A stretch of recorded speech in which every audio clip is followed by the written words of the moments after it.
네, 이제 저희 오늘 이 북토크 마지막 이 작가님 정재율 시인님 모시고 이제 북토크 세 번째 시간 갖도록 하겠는데요. 이 아까 그 킹 받는다는 요즘 말 한번 소개해드렸는데 또 요즘 표현으로 이 뭐 굉장히 뭐 열렬한 어떤 호응을 뭐 끌어냈다라고 했을 때 찢었다라는 표현을 이제 종종 쓰는데요. 얼마 전에 제가 수업하고 있는 이제 한양여대의 작가 초청 강연에 오셔가지고 그야말로 정말 찢고 가신 이 정재율 시인님이십니다. 학생들이 정말 그날 많이 또 좋은 인상과 또 좋은 감명을 많이 받았는데 오늘 여기 오신 이 독자분들께서도 그런 또 기쁨이 좀 충만한 시간 됐으면 좋겠습니다. 자, 정재율 작가님 모셨는데요. 박수로 네, 정재율 씨 자기소개 부탁드리겠습니다.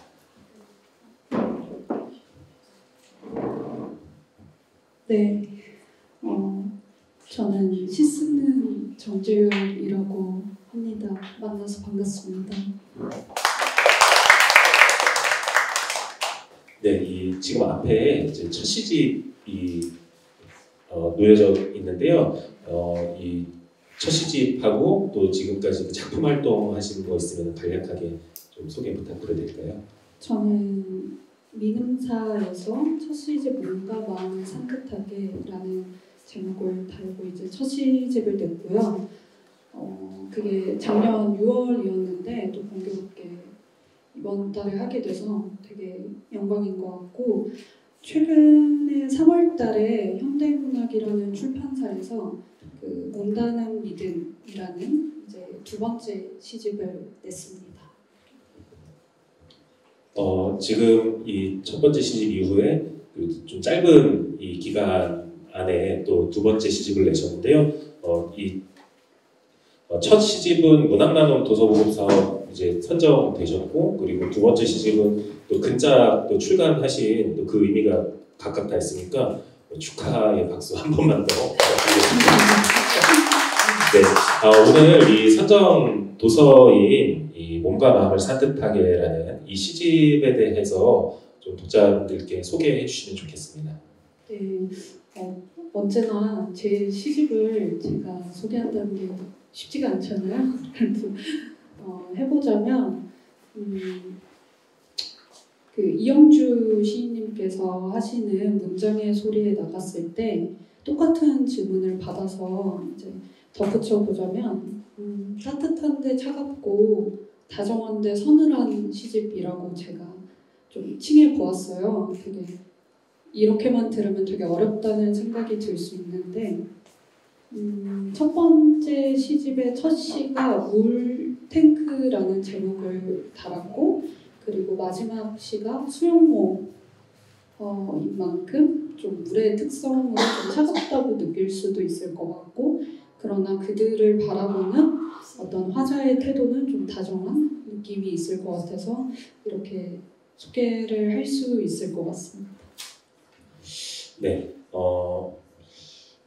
그 물 이미지, 물과 얼음 같이 물의 속성을 가진 그런 이 시편들이 있어서 좀 차갑다라는 그런 온도가 이제 시에서 느껴질 수도 있을 것 같다라고 말씀해 주셨는데요.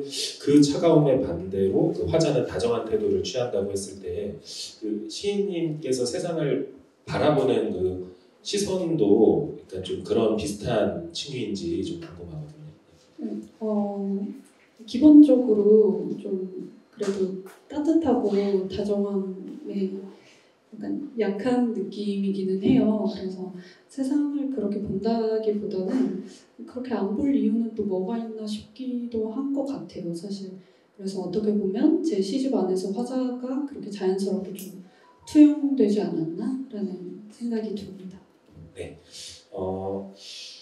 이 문학나눔 도서보급 사업에 이제 선정되셨을 때 그때 어떤 마음이셨는지 좀 궁금한데요. 예.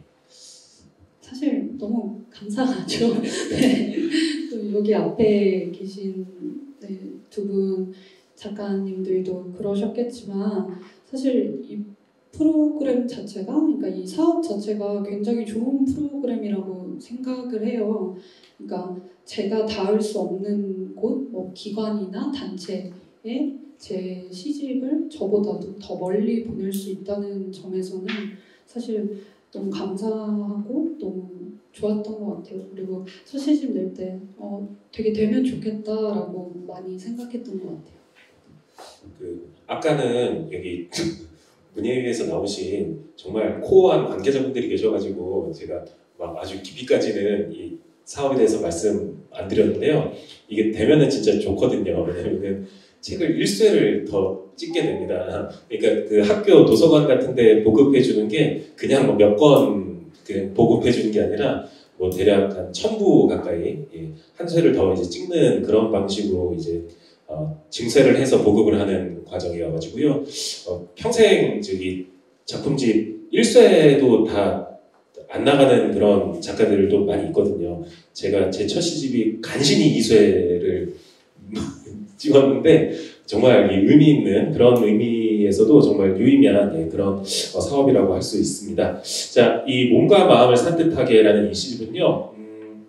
글쎄요, 저는 이 사전 질문지에 있는 그 질문이라서 질문을 드리긴 해야 될 것 같은데, 뭐랄까, 다른 시집들과 다른 특별한 점이라고 하면은 저는 조금 좀 어색한 것 같아요. 그 표현 자체가. 그냥 이 시집을 통해서 이 시인님께서, 뭐랄까, 좀 이런 부분이 더 좀 많이 만져지고, 많이 보이고, 혹은 어떤 소리로서 들렸으면 하고 좀 생각하신 그런 지점들이 있을지요? 앞서 언급한 대로 좀 마냥 다정한 느낌만 주고 싶다는 전혀 없었고, 이제 쓰다 보니까 화자의 태도가 어떻게 보면 혼자 가는 것보다 같이 걷는 장면이 좀 많아요. 그러니까 세계가 무너지더라도 뭔가 함께 가고 싶어 하는 마음이 있는 것 같고, 그 시는 사실 혼자 쓰는 것 같지만, 그리고 혼자 쓰는 게 맞지만, 시집으로 이제 한 권의 책으로 만들어졌을 때는 좀 혼자 간다는 생각은 안 들어요. 독자분들하고 같이 동행하는 느낌이 좀 더 강하기 때문에 그런 점에서 약간 옆에서 친구든 동료든 가족이든 어떤 연인 관계든 그런 사람들이 옆에서 자기 이야기를 들려주는 것처럼 좀 귀 기울여서 함께 갔으면 좋겠다 하는 생각이 가장 많이 들었던 것 같아요.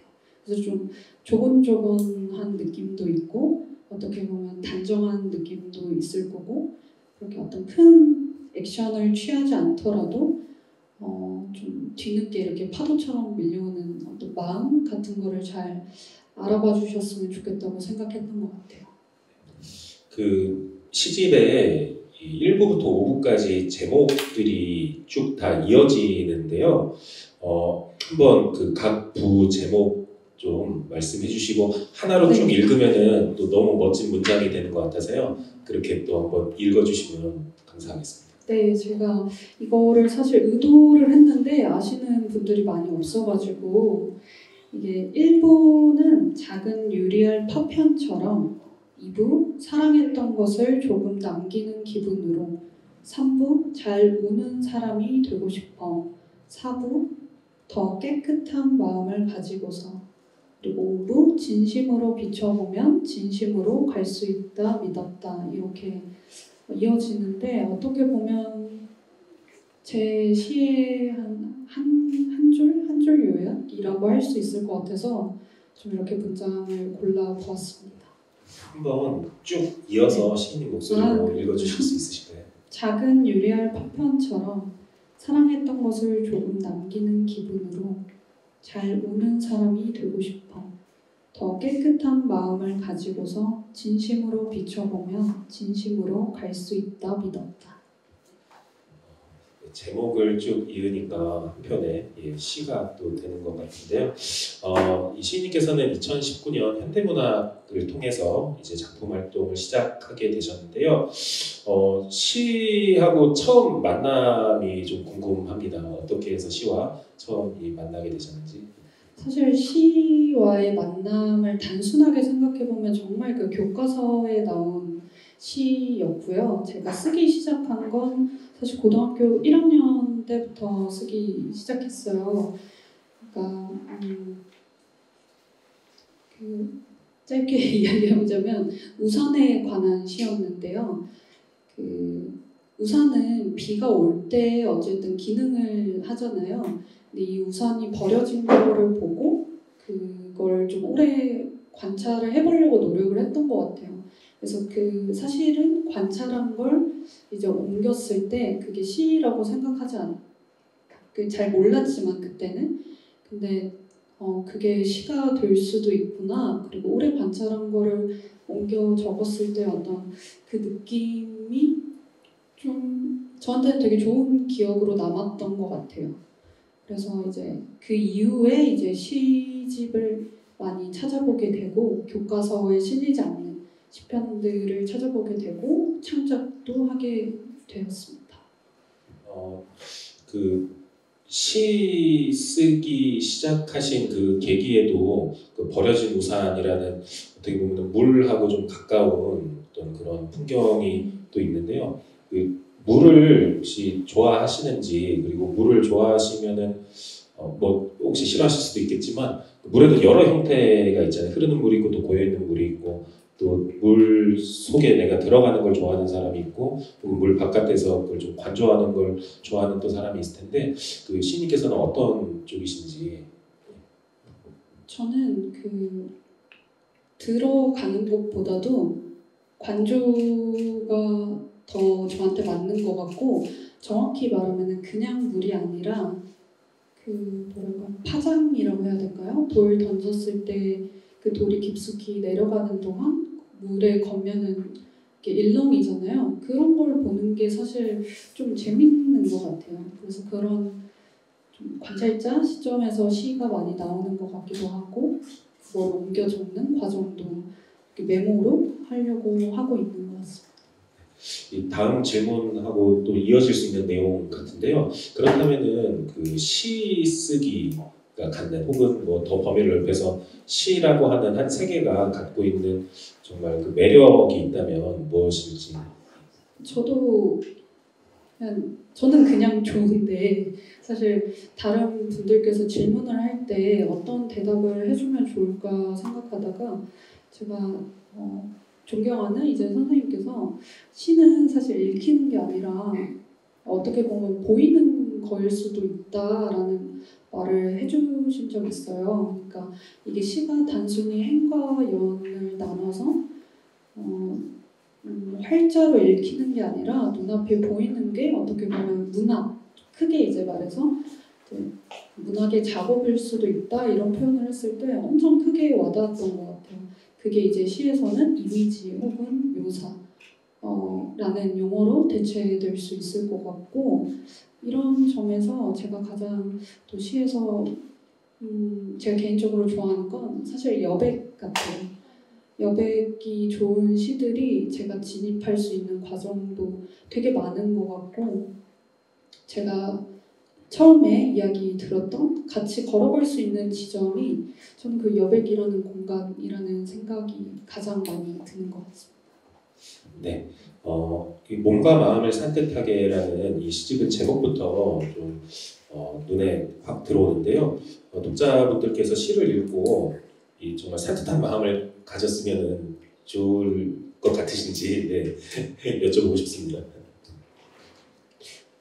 사실 고백하자면 뭐 시가 산뜻하지는 않고요. 이제 오히려 좀 짧게 이야기해보면 삶과 죽음에 관한 이야기들도 너무 많기 때문에 어떻게 보면 좀 더 무거울 수 있는 산뜻이라는 단어가 가지고 있는 것과는 좀 다르게 무거울 수도 있겠다는 생각이 들지만 뭔가 일상에서 갑자기 뭐 단어가 생각이 안 난다든가 아니면 낯설게 느껴진다든가 일상의 뭐 균열들 이런 것들을 많이 포착하려고 했고 그 포착에서 어떻게 보면 또 산뜻한 느낌을 받을 수도 있을 것 같아요. 그래서 아주 멀리는 아니지만 그렇다고 막 정말 산뜻이 가지고 있는 단어만 가지고 있냐 하면 또 아닌 것 같고 네, 그런 것 같습니다.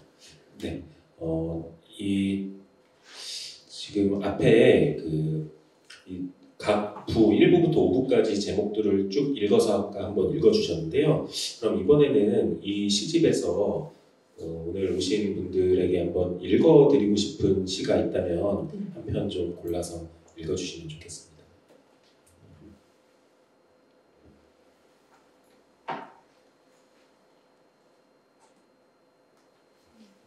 제가 어떤 걸 읽어드리면 좋을까 하다가 한 번도 이 북토크나 낭독회에서 읽지 않았던 시를 읽으려고 하는데요. 할머니에 관한 시고요. 저는 외할머니 손에 자랐는데 외할머니가 돌아가시고 나서 좀 더 거리가 있는 상태에서 썼던 시여서 읽으면 좋을 것 같습니다. 여름일기라는 시입니다. 여름일기. 눈을 감아야 보이는 사람과 물을 나눠 마셨다. 아무도 찾지 않는 마루에서 수박을 먹고 라디오에서 노래가 흘러나오면 우리는 그 노래를 따라 불렀다. 산속으로 들어간 옆집 아이들은 아직 집으로 돌아오지 못했고 거미를 죽일 때마다 그런 건 죽이는 게 아니라 밖으로 보내줘야 한다고 할머니가 말했다. 서늘한 잠처럼 여름은 사라지고 한순간 아름답고 차가운 입술의 형체를 잃어버렸다. 살아있는 것과 죽어있는 것을 잘 구분하지 못해서 몸을 최대한 구부려 발톱을 깎았다. 더 짧게 탁, 탁. 할머니 장례식장에서 죽은 할머니의 꿈을 꿨다. 그런데 할머니는 이미 죽었는데 또 죽을 수 있나요? 나는 울지도 않고 잘 참았는데 얼굴도 모르고 이름도 모르는 아이들이 나를 한참 동안 깨웠다. 저마다 흰 꽃을 들고.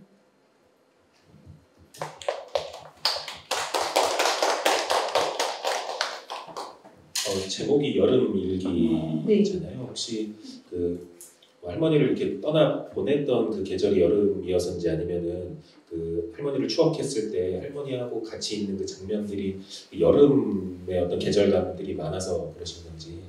할머니가 돌아가실 때는 가을과 겨울 사이였고요. 그런데 이제 생각해보면 그 마루에서 되게 좀 철없이 아무 생각 없이 누워 있었던 게 가장 많이 떠오르고, 그리고 인상 깊었던 건 이제 이렇게 동물을 함부로 죽이면 안 된다고 이제 이렇게 언급을 한 게 저는 할머니였기 때문에 그걸 이 문장을 그대로 써봐야겠다 이렇게 생각을 했던 것 같아요. 특히 거미는 약간 신성한 느낌이 있어가지고 함부로 죽이지 말라고 했을 때 되게 그 말이 좀 오래 기억에 남았던 것 같아요.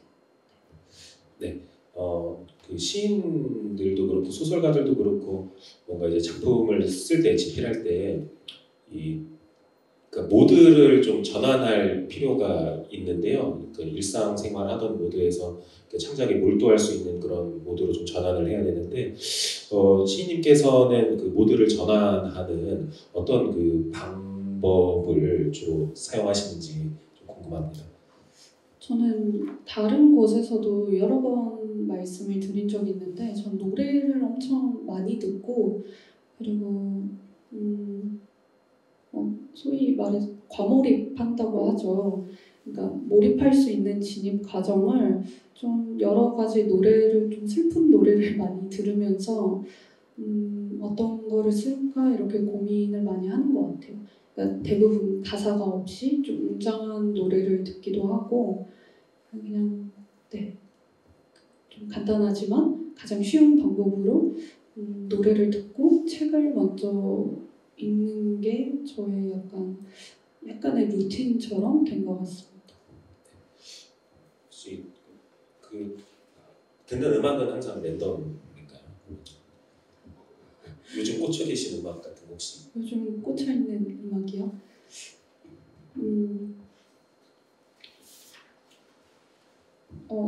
제가 영화 OST를 되게 좋아해요. 사실 영화는 어쨌든 극적인 장면이 늘 있잖아요. 그럴 때 쓰이는 음악이 되게 뭐랄까 영화는 천천히 이제 어떤 결을 보여준다면 사실 시는 처음부터 결을 보여주는 시도 많다고 생각이 들어요. 그래서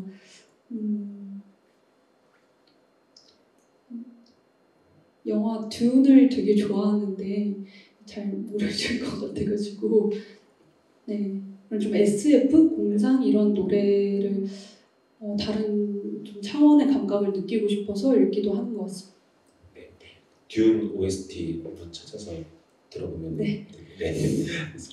근데 이제 무언가 쓴다는 과정은 그 어떤 분들은 굉장히 그 과정에서 행복감을 느끼시는 분들도 계시지만 또 어떤 분들은 스트레스 그 자체가 굉장히 스트레스가 되기도 하는데요. 혹시 뭐 창작 과정에서든 아니면은 그냥 일상을 살아가시면서 어떤 스트레스라던가 또 좀 마음이 어려운 그런 순간들이 왔을 때 그 해소하실 수 있는 어떤 방법이 있다면 좀 근데 이 질문을 사실 미리 받았을 때 완벽히 해소하는 방법을 아직 좀 찾지 못한 것 같기도 하더라고요. 그러니까 단순하게 잠깐 이렇게 숨겨두는 정도라고 하면 전 대화하는 거 되게 좋아하는 것 같아요. 뭐 타인하고 대화를 하거나 정말 간단하게 기분 전환을 하거나 할 수 있다면 그게 아니라면 정말 별거 없이 하루 종일 자는 것 같습니다. 네. 에너지를 네, 많이 이렇게 축적시켜 놓는 것 같아요. 네. 네. 그러니까 타인과 대화를 통해서 또 좀 마음을 또 쇄신하시기도 한다고 하셨는데요.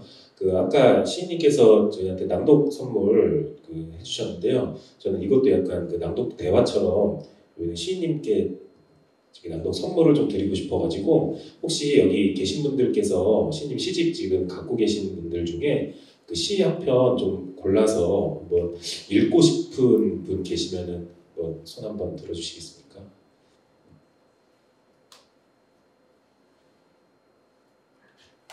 네. 저는 71쪽의 신의와 천국을 좋아해요. 읽어보겠습니다. 네. 신의와 천국. 저는 가진 게 주머니뿐인데요. 아이가 말한다. 입에 물고 있는 걸 다 토해내라. 어른이 말한다. 나는 그런 영화를 보고 있다. 아이들이 과자를 뱉어내고 나를 쳐다본다. 미안해. 나는 그곳 사람이 아니야. 도와줄 수가 없어. 내가 말한다. 옥수수는 옥수수대로 익어가는 마음이 있지. 저는 그게 사람은 됩니다. 터질 듯이. 농부가 말한다. 오직 땅 위에 올라오는 작물만이 이룰 수 있기 때문에. 너는 그것만 하면 된단다. 미칠 듯이. 지주가 말한다. 나는 그런 광활한 마을을 보고 있다. 농부들이 땅을 파헤치고 나를 쳐다본다. 미안해. 나는 여전히 그곳에 갈 수 없어. 내가 말한다. 장벽을 올리고 싶은 성 안의 사람들과 문을 두드리고 싶은 성 밖의 사람들인데 몰락함을 보고 있다. 끝나지 않은 이야기를 듣고 있다. 멈추면 안 되는 장면처럼 계속 돌아가는 영상이처럼 나는 가진 게 필름뿐이라서 눈을 떠는다. 봤던 영화가 틀어지고 또 틀어지는 작은 영화관에서 매번 같은 장면에서 누군가 울고 있는 그런 장면을 나는 보고 있다. 손에 쥔 작은 물고기보다 이것은 정말 폐허가 됐구나 생각했다. 이 시를 좋아하시는 이유가 있다면 좀 말씀해 주시겠어요? 저는 정들 시인 시에 영화적인 측면이 굉장히 많이 들어가 있는데 이렇게 하나의 소재 안으로 그 화자가 들어가서 그것과 결합되어 있는 그 구조가 너무 신기하고 재밌더라고요. 이것도 제가 읽기로는 그 영화를 보면서 그걸 바라보고 있는 내가 그 영화의 주인공한테 사과하고 말을 걸고 공감하는 이야기로 읽었는데 그런 구조와 또 나와 완전 다른 세계에 있는 누군가를 공감하는 그 화자의 모습이 매력적이라고 느꼈어요. 혹시 이 시에 대해서 좀 설명해 주시겠어요? 이게 말씀해 주신 대로 이 시는 어쨌든 내가 영화관에서 영화를 보고 있는 장면과 그리고 그 영화 안에 있는 그 또 장면과 그리고 확 나왔을 때의 또 다른 장면들이 굉장히 섞여 있기 때문에 좀 구조가 어려울 수 있겠다는 생각이 들었어요. 근데 정말 영화 기법처럼 단순하게 생각해보면 줌아웃과 줌인을 많이 사용하려고 노력했던 것 같습니다. 너무 잘 읽어주셔가지고 저희 학교 학생입니다. 미래가 밝아요. 네, 한양대 문예창작. 네, 그 시인님께서 그 최근 그리고 또 앞으로 또 시집 그 다음 후속 작업도 지금 준비하고 계신 걸로 알고 있는데요. 최근 좀 관심 있게 좀 보고 계신 주제라든가 사회적 이슈가 있으시다면 무엇일까요? 제가 웬만해서는 채식을 하려고 해요. 그러니까 채식 지향이겠죠. 그러니까 쉽지 않고 어렸을 때부터 이제 고기가 식탁 위로 올라오는 게 너무 자연스러운 현상이었고, 근데 제가 관심을 가지게 된 거는 사실 기후 위기가 두 구조가 맞물릴 수밖에 없어서 제가 가지게 되었는데, 6년이라고 해요. 6년이 남았대요. 기후 위기에 우리가 정말 안정적으로 살 수 있는 건 6년이라고 했거든요. 2023년 5월 기준으로. 근데 그렇게 보면은 사실 엄청 짧거든요. 6년 남았다는 게. 근데 저희는 늘 몸소 깨닫지 못하죠. 그런데 작년부터 조금 기후 위기의 변화를 많은 사람들이 느꼈다고 생각해요. 특히 장마철에 비가 엄청 많이 내리고 되게 슬픈 이야기일 수 있는데요. 그런 기후 위기가 오면 사회적 약자가 먼저 힘들 수밖에 없어요. 단적인 예시로 방지하가 침수되는 게 있었죠. 뉴스에 좀 크게 나기도 했고 그런 거 보면서 좀 경각심을 많이 가져야 하지 않나라는 생각도 들고 그리고 뭔가를 이렇게 그런 부분들이 아마도 다음 시집에서 또 나올 수 있으면 좋겠다라고 생각했던 것 같아요. 네. 금방 있잖아요. 저희는 항상 이 당면한 어제가 제일 당면한 내일 그리고 당면했었던 어제가 항상 제일 최근의 어떤 기억으로 그리고 가장 앞선 어떤 문제의식으로 저에게 늘 주어지는데 금방 저희 세월호도 그렇고 이태원 참사도 그렇고 그 지난 여름에 그 폭우 때문에 신림동 반지하에서 진짜 그 복지의 사각지대에 계신 분들이 이렇게 안타깝게 돌아가신 그 사건도 그렇고 포항에서 주차장에서 이렇게 많은 분들이 또 돌아가신 그 사건도 그렇고 그러니까 올해 여름에 또 당장 다음 달에 7월 달에 또 비가 많이 온다고 그렇게 예측되고 있는데 얼마나 달라졌을까 저는 좀 궁금해요. 그런 지금 말하자면은 이제 우리가 좀 준비할 수 있고 대응할 수 있는 어떤 그런 그 좀 기회가 저희한테 좀 경각심을 가질 수도 있었던 기회가 또 주어졌었고 그 이후에 또 올 여름 기후에 대해서도 또 많이 또 이렇게 경고가 돼 있었는데 얼마나 저희가 잘 좀 대비되어 있을지 좀 궁금하기도 하고 정말 좀 잘 대비됐으면 좋겠다라는 그런 마음을 요즘 좀 많이 갖게 되는 것 같아요. 제가 막 강요 드리는 건 아니고 그래도 한 번쯤은 확실히 생각해 보면은 더 많은 것들을 이제 느낄 수 있으니까 그런 점에서는 이번 여름부터라도 뭔가 생각해보는 게 좋지 않을까 하는 생각이 들었어요. 네, 다음 시집에 대한 이야기 잠깐 해주셨는데요. 지금 다음 시집이 또 대략 뭐 언제쯤 나오고 그리고 또 어디서 나오는지 윤곽은 어느 정도 지금 잡혀 있는 걸로 알고 있거든요. 네. 예, 그 다음 시집을 포함해서 이제 그 앞으로 시인님께서 갖고 계신 어떤 뭐 계획 같은 게 있으시다면은 좀 들려주시면 좋겠습니다. 일단 시인으로서 세 번째 시집이죠. 세 번째 시집이 정말 빠르면 2025년이거나 아니면 2026년에 이제 나올 예정이고 아직 뭐 크게 그냥 틀만 잡혀 있고 안에 세부적인 거는 논의가 되지 않는 상태지만 그때도 뭔가 이렇게 나눔도서 받았으면 좋겠고 이런 자리가 더 있었으면 좋겠습니다. 네, 보니까 문학 나눔하고 우수출판 콘텐츠하고 같이 중복해서 받을 수도 있더라고요. 둘 다 되실 것 같아요. 네, 둘 다 되시면 좋겠습니다.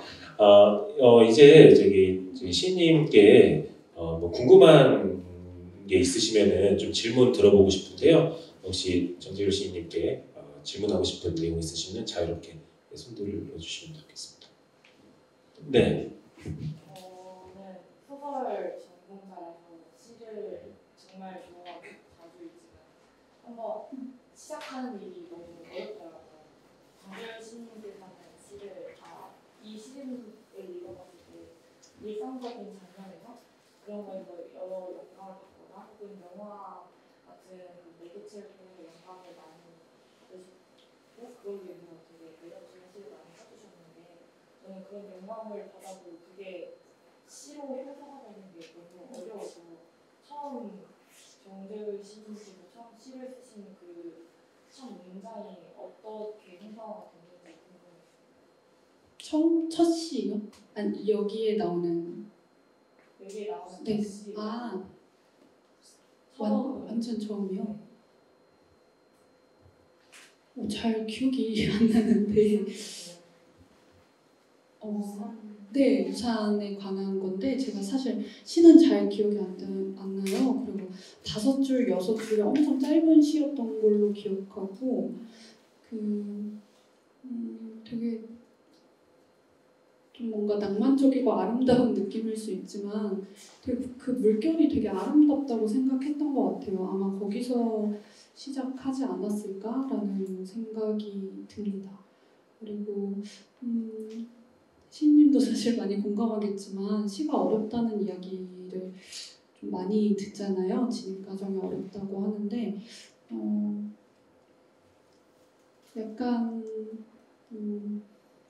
저도 여전히 시다운 시가 사실 뭔지를 잘 모르겠어요. 뭔지를 잘 모르겠지만 어떻게 보면 요즘에는 산문시라는 형태도 나와 있고 장르의 구분이 없이 이렇게 오며 가며 쓸 수 있는 것 같아서 너무 이렇게 시의 행과 연을 구별해 써야겠다 이런 것보다 어떻게 보면 소설을 쓰신다고 했으니까 소설의 가장 클라이막스를 떼와서 시로 써보겠다 하는 것도 저는 되게 나쁘지 않고 되게 매력적인 시가 나올지 않을까라는 생각이 듭니다.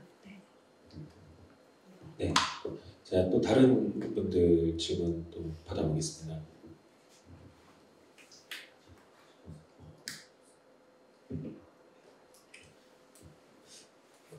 눈빛과 표정들을 보면 다 하고 싶으신 말씀들이 지금 계신 것 같은데요.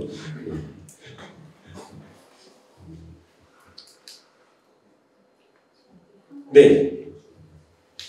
정대평 시인 그 얘기는 주로 이제 가독자라든가 개인의 경험을 위주로 한 이런 부통도 해주셨고 이제 지금은 그 시의 내용이라든가 창작에 대한 이야기를 약간 주제를 달리해서 듣고 있는데 젊은 분들의 시를 이렇게 읽어보면 말은 쉬운데 이해를 하려면 약간 머리 이렇게 돌리면서 굴려가면서 이해를 좀 해야 되고 그러니까 직독직해가 좀 안 되는 부분들이 많이 있어요. 근데 어느 순간에는 제가 느끼는 거는 예전 시들은 그 사회적 반론이라는 것이 구체적으로 이렇게 있으면서 그 사회가 추진해 나가는 방향과 시적 운동이 비슷했던 것 같은데 요즘 시들을 읽어보면 그 사회에 이렇게 당면되어 있는 구체적 문제 같은 것들이 잘 이렇게 안 보이는 거예요. 흔히 말해서 계속 미세해진다는 느낌은 있는데 뭔가 구체적으로 딱 와서 이렇게 꽂히게 하는 그런 생각이 잘 안 드는데 이게 시적으로 어떤 바람직한 지향인 건지 아니면 이게 요즘의 트렌드인 건지 아니면 그렇게 시를 쓰는 분들이 있는데 저희가 잘 모르는 건지 그게 좀 모르겠는데 약간 괴리감이 느껴지는 거죠. 기성세대와 충분히 그렇게 느끼실 수 있겠다고 생각한 게 저도 시, 그러니까 소설 뭐 이런 문학 공부를 한 지 얼마 되지 않아서 되게 조심스러운데요. 트렌드는 사실 잘 모르겠지만 조금 달라진 거는 있는 것 같아요. 저희 세대론 이야기를 할 수밖에 없을 것 같은데 많은 문학평론가 선생님들께서 시와 정치성을 어떻게 볼 것인가 많은 논의들이 나오잖아요. 그랬을 때 조금 다른 거는 그때는 그게 가능했지만 지금은 개인이 직면한 문제를 어떻게 보면 소위 위에 계신 분들이 저 친구 좀 싸가지가 없다라고 할 정도로 되게 개인적인 문제만 보고 큰 문제를 같이 보려고 하지 않는구나 이렇게 느낄 수 있지만 사실 그렇지 않죠. 방법이 다를 뿐이라고 생각을 해요. 그리고 시 안에서 그런 사회적인 문제를 가져왔을 때 정말 그 형식으로만 보면 기법이 다를 수가 있는 거고 좀 더 이렇게 좀 더 거칠게 말하시는 분들이 있는 반면 어떻게 보면 우회적으로 돌려서 말하는 방식이 있을 것 같고 그리고 개인의 문제죠. 아까 선생님께서 말씀해 주신 대로 큰 담론보다 내 눈앞에 있는 담론이 또 양경원 평론가님께서 해주신 말인데요. 작은 것들이 모여서 큰 게 되잖아요. 전 담론도 똑같다고 생각이 들어요. 그러니까 정치도 당장에 뭐 20대, 30대 이런 뉴스를 봤을 때 그분들이 나이가 들어서 40대, 50대에 엄청 큰 정치적인 담론을 맞닥뜨릴 수도 있고 만날 수도 있기 때문에 이거를 뭐랄까요 구별 짓는 거는 좀 아니겠지만 방식의 차이는 있을 수도 있지만 제가 하고 싶은 말은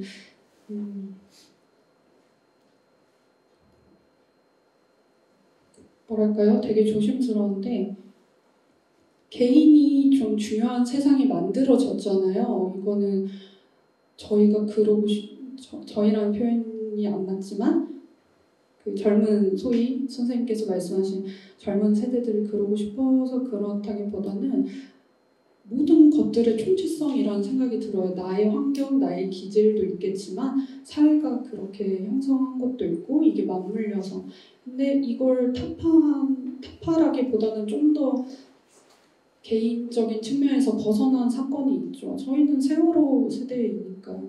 세월호 때는 웬만해서 대부분 사람들에게 세월호 때 뭐 했어? 너 뭐 하고 있었어? 물으면 웬만해서 자기 이야기 다 해요.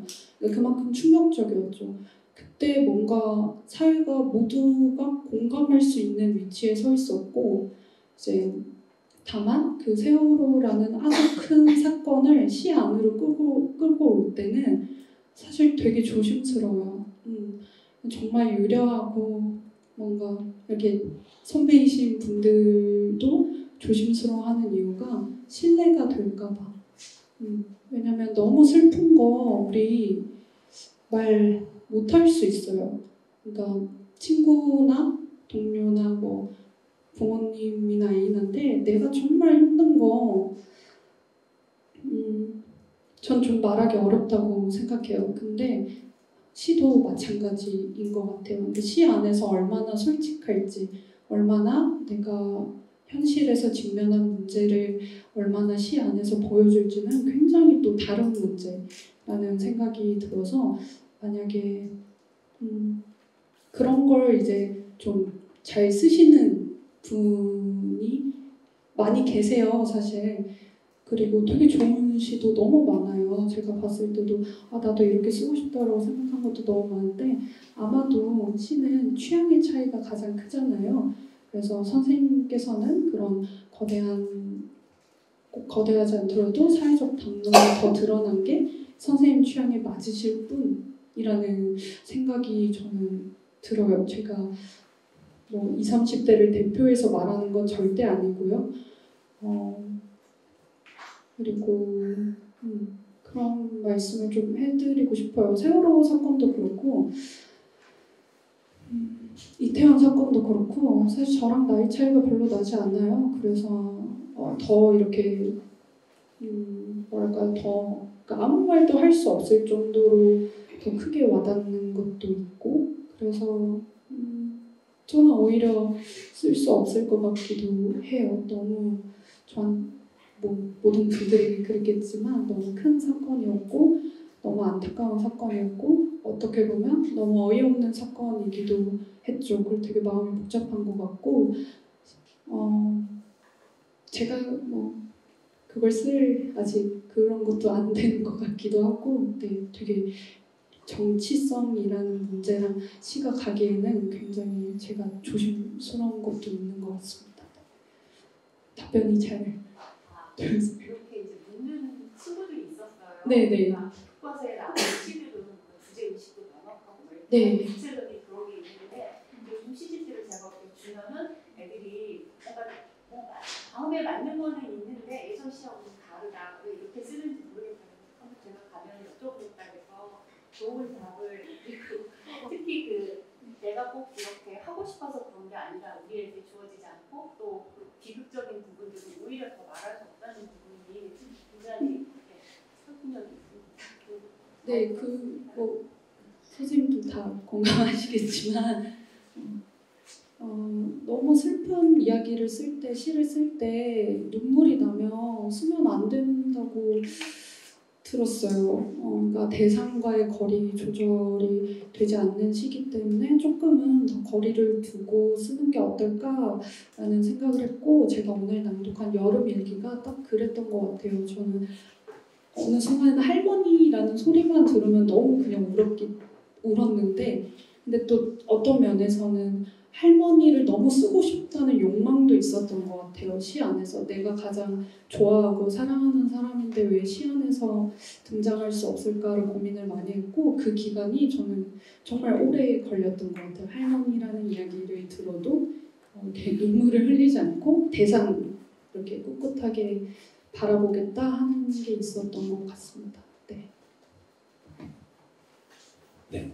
자, 또 다른 분 질문 또 받아보겠습니다.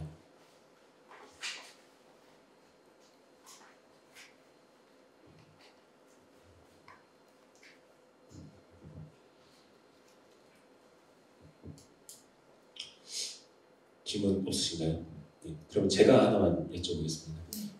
지금 공부하고 계시다고 하셨는데 이제 종강하고 여름방학 가시잖아요. 방학 어떻게 보내실지 여쭤보고 싶습니다. 저는 사실 대학원 박사 과정에 진학하고 있고 여기 저희 친구들도 많은데 되게 민망하지만 정말 시를 많이 쓰고 싶다는 생각도 많이 했어요. 그러니까 학교 다니면서 논문을 쓰는 그 문체랑 시의 문체는 사실 조금 다르다는 생각이 들어서 종강을 하면 시를 정말 많이 쓰고 싶고 그리고 또 시간이 좀만 제가 체력이 남는다면 그런 논문 같은 것 좀 준비를 하고 싶다는 생각이 들고 마냥 쉬지는 못하지 않을까. 제가 박사 3학기여가지고 아시죠? 질문 드린 제가 정말 부끄러움 가질 만한 그런 지금 답변을 해주셨습니다. 저는 뭐 어디 놀러 가실 계획이나 이런 거 좀 말씀해 줄 줄 알았는데 네. 그런 중에도 쉬엄쉬엄 중간중간 좀 리플레시 할 수 있는 그런 일들이 좀 많이 있었으면 좋겠습니다. 자, 저희 이벤트가 있는데요. 여기 객석에 계신 분들께서 뭐 본인이 직접 쓰신 문장이든 아니면은 평소에 좀 기억하고 계신 어떤 문장이든 아니면 오늘 이 자리에서 받은 어떤 인상과 감명을 통해서 쓰신 문장이든 문장을 한 문장씩 좀 써주셨는데요. 그 중에서 세 분의 그 문장을 좀 읽어주시고 그 분들에게 시인님 책을 선물로 드리는 그런 이벤트입니다. 자, 지금 그 문장들을 좀 취합하고 있는데요. 쓰신 분도 없으실까요? 지금 2장 더 있나요? 예, 하나 쓰면은 바로 저기 받으실 수 있는.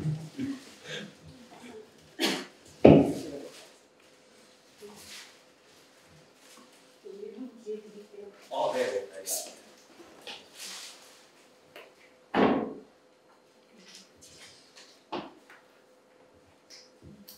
저 문장들이 모여지는 동안에 시인님 혹시 MBTI는 어떻게 되시나요? 진짜 어딜 가도 빠지지 않네요. MBTI. 저는 인프제라고 INFJ이고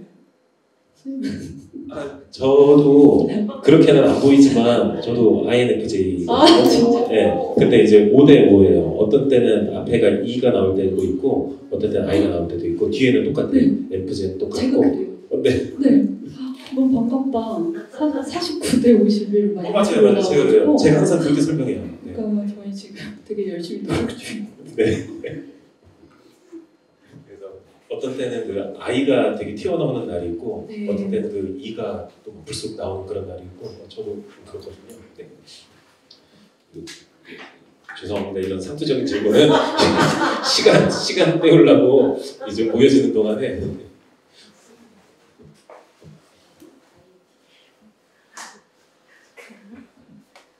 지금 또 제가 뭐 혈액형이나 별자리 물어봐야 되나라는 그런 부담이 되는데 모여졌나요 이제 좀? 조금만 더 기다릴까요? 네네네. 네.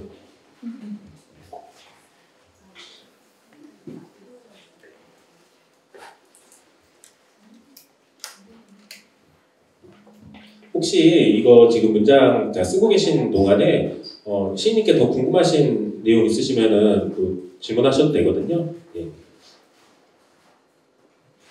다 있으신 것처럼 막 고개를 끄덕끄덕 하시면서 아무 말씀도 안 하시면 네. 이영주 시인 말씀을 하셨는데 혹시 이제 이 시집 참 최근에 내가 가는 안미영 씨님 너무 좋은 것 같아요. 제목이 보고 있었는데 갑자기 생각이 안 나요. 나는 많이 보고 있어요. 라는 시집 되게 좋은 것 같습니다.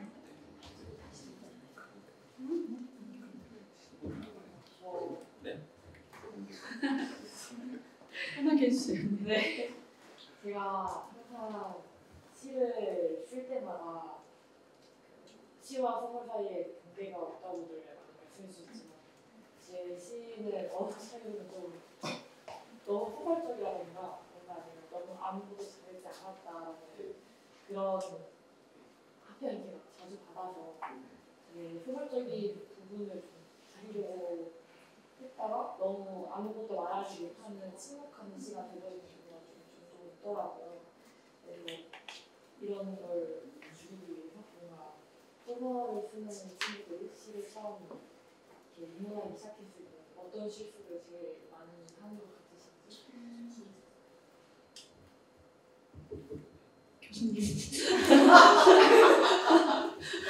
교수님이 질문을 해주시죠.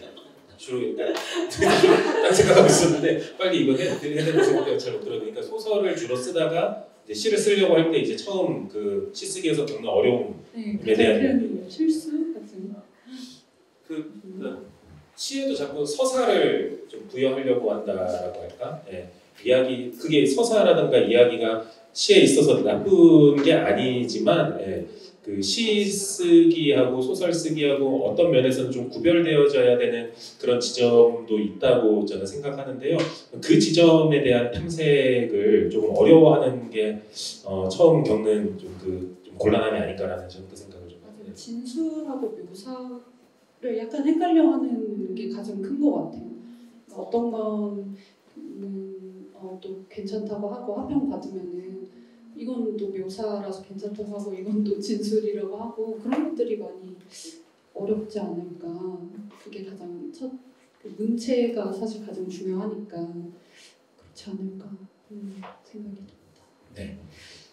지금 저희 이야기하는 동안에 이제 문장들이 모여졌는데요. 아무튼 잘 알겠죠? 네. 질문할 때마다 킹 받는데 학교에서 공부 진짜 열심히 안 하거든요. 네. 여기 문장들 중에 이번에도 세 분한테만 저기 혜택이 가는 거죠? 예. 딱 세 분만. 네, 그렇다고 합니다. 네. 뭐 세 분 있으신 문장 하나씩 좀 골라주시면은. 예. 네 분까지. 네 분까지. 되게 길게 다 써주셔가지고 노래 추천? 저한테 노래 추천을 해주셨어요. 네. 푸른 새벽이라고 저도 이 가수 되게 좋아하는데 우리에 대하는 성과 성 사이의 심해처럼 알 수 없는 점점점점 어쩌고 길어요 이렇게 유유 이렇게 해주셨는데 어떤 노래인지 알 것 같아요. 작가님의 목소리를 들으면서 시를 읽는 기분이었습니다. 차가운 것 같지만 따뜻하고 무뚝뚝한 것 같지만 좋은 시간 감사하고 사업선 좀 축하드립니다. 되게 다정하게 응원을 해주셨네요. 네, 이 글 써주신 분 네. 네. 저기 포스트잇에 이렇게 써주시긴 했지만 혹시 더 좀 전해드리고 싶은 어떤 말씀이 있다면은. 네. 사실 작가님을 처음 알게 된 게 그냥 궁금했었어요. 그 작가님이 어떤 분인지 궁금했고 그러다 보니까 작품도 되게 흥미롭게 봤던 것 같고요. 그래서 오늘 좀 시간이 나서 오늘 이 자리에 오게 됐는데 실제로 목소리를 들으니까 되게 이 시랑 너무 잘 어울린다는 생각이 들었거든요. 그래서 아까 처음에 이제 작가님께서 자기소개 하실 때 시인 정재윤이가 아니라 시 쓰는 정재윤이가 이렇게 소개를 하셨는데 그런 작품에 대해서도 좀 그런 창업질환보다 더 이렇게 대조적인 이야기들을 많이 해주셨는데 그게 되게 작가님이랑 잘 어울리고 목소리도 그렇고 실제로 뵈니까 그런 느낌들이 나서 이제 그렇게 썼던 것 같고요. 저도 노래 듣는 거를 되게 좋아하는데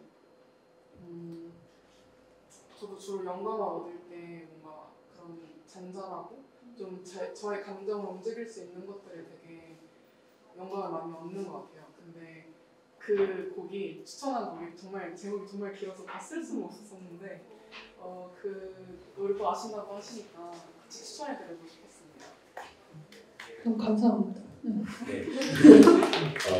손님께 저희 정재율 시인님 시집 이걸 선물로 드리도록 하겠습니다. 자, 또 한 분.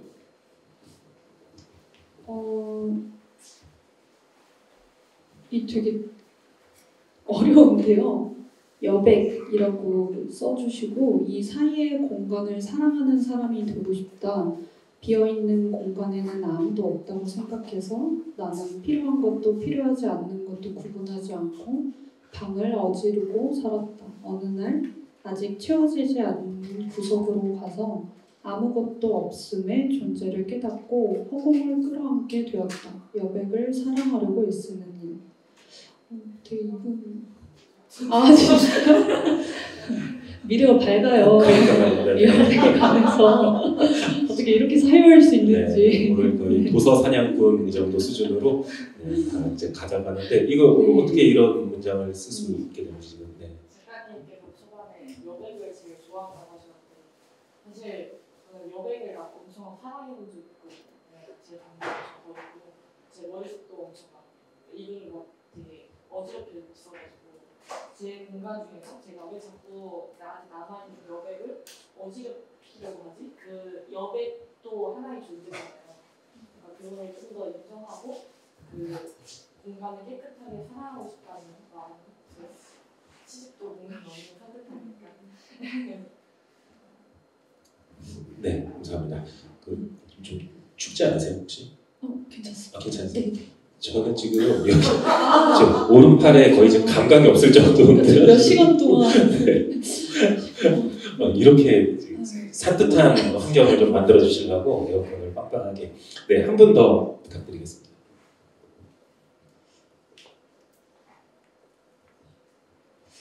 이거는 시랑은 좀 다른 정말 개인적인 질문 같기는 한데 인간관계를 맺으실 때 어떤 점을 중요하게 생각하나요? 되게 오은영 박사님께 왠지 물어봐야 될 것 같은 질문인데요. 저는 선한 사람을 좋아하는 것 같아요. 이거는 누구나 마찬가지겠지만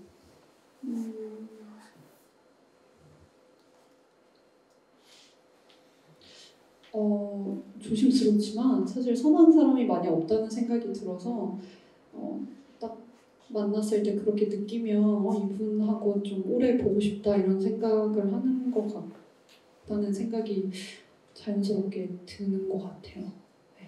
네. 시 이의 이야기도 저는 되게 재밌어가지고 뽑게 되었습니다. 혹시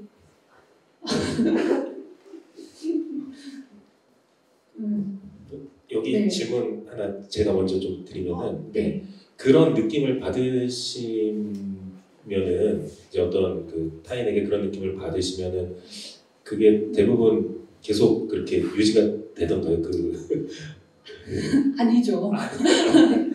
근데 저는 그거는 확실한 것 같아요. 그러니까 좀 그런 게 있어요. 어디까지나 저 사람이 진짜 나쁜 사람, 진짜 나쁜 사람은 아닐 거다라는 좀 안 좋은 그 생각이 있는 것 같아요. 그래서 조금 어떻게 보면 인간의 마음을 좀 쉽게 믿을 수 있고 그런 면에서 그런 걸 의심하지 않게 하는 사람이 좋다라는 생각이 드는 것 같아요. 네. 혹시 그 질문 해주신 그 이유라든가 아니 들어보니까 저랑 정확하게 일치하는 것 같아요. 어떤 거? 선을 중요하게 생각하는 인간관계에서 일치하는 그게 궁금했어요. 감사합니다. 저희 시집 한번 네. 선물로 드리도록 하겠습니다. 자, 끝으로 마지막 한 분만 더. 예. 다 세 분 다 약간의 어떤 시를 써주셔가지고 저는 떨어지는 빗방울이 세상에 닿으면 새로운 새 쌀이 된다. 그리고 이내 사라진다. 저마다의 이유로. 가 맞을까요? 이게 글씨지. 네, 네. 시를 써주셨어요. 네, 이 문장에 대해서 좀 설명해 주시겠어요? 제가 초등학교 때 썼던 네. 지금 생각해보니까 제가 국문학을 나왔더라고요. 제가 친구들 초대를 왔는데 네. 이 시인지 몰랐어요. 그리고 이런 정확한 자리는 사실은 잘 모르고 왔는데 이걸 들으면서 맞다 나 국문과 나왔지 이런 생각이 들면서 제가 초등학교 때 그 썼던 시였어요 그게. 그래서 거기 기억이 나가지고 물 좋아하시고 물결 뭐 출렁이는 거 이런 거 좋아하신다고 해가지고 갑자기 생각이 나가지고 그 시를 다시 꺼내 보았어요. 네. 박수 한번 초등학교 때 이걸 쓰셨는데 그 이후로 지금 안 쓰고 계신다면은 이거는 정말 우리 문학에 정말 엄청난 이 손실이라고 저는 생각이 되는데요. 사회적 담론이 아닌지라 제가 쓸 수가 없어가지고 사회적 담론으로 나아가야 되는데 제가 사회적 담론까지 못 나가가지고 그때 생각나가지고.